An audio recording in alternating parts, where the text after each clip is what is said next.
Experts and advocates of the petroleum industry tell me this is exactly why they say increased reliance on foreign oil supply is unreliable. Here are the factors that could drive up gas prices.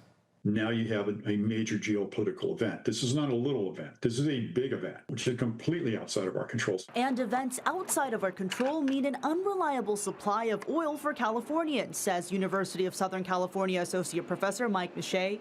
Our theory of being more reliant on foreign imports is fine in a perfect world, but it's not fine in the reality of the real world. This as California loses in-state refining capacity, meaning less oil production. Recently, the Phillips 66 refinery in Los Angeles shut down, and Valero in Benicia is planning to cease operations by April. Two facilities producing 20% of California gasoline. You know, price is an issue. Price is already high in California because of taxes, but what if you can't get the products that you need? Our Richmond refinery in Northern California supplies 60% of the jet fuel to San Francisco Airport. The California Energy Commission, or CEC, acknowledging refinery closures mean more reliance on imported fuel. A spokesperson writing in part, quote, "To smooth that transition, we will need to continue to ensure that supply can reliably come into the state." We have to get a special blend of gasoline for California, and there's just a limited number of refineries for that. A California special blend, which is more environment friendly, which only some countries in Asia like South Korea, Singapore, India, Saudi Arabia, and China can make. But Miche says there's the looming conflict between China and Taiwan, and the war in Iran has closed the Strait of Hormuz oil route along the Persian Gulf. There's, one eye on the Middle East and one eye on Asia right now. 7 major refineries are left in the state, including Chevron, which operates 2. They too are foreshadowing closures amid newly proposed regulations by the California Air Resources Board, which works to help meet the state's zero emissions by 2045 climate goal.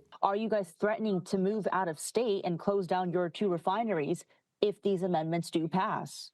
Yes, Jenny, we have got to get some real action. The Cap and Invest program allows polluters to pay for credit to continue operations and offers rebates and consumer returns. The proposal, fewer permits, higher fees. I call it Cap and Divest. That will not allow us to compete with anything coming from overseas because, again, they're only going to tax in-state production and they're not going to tax imports.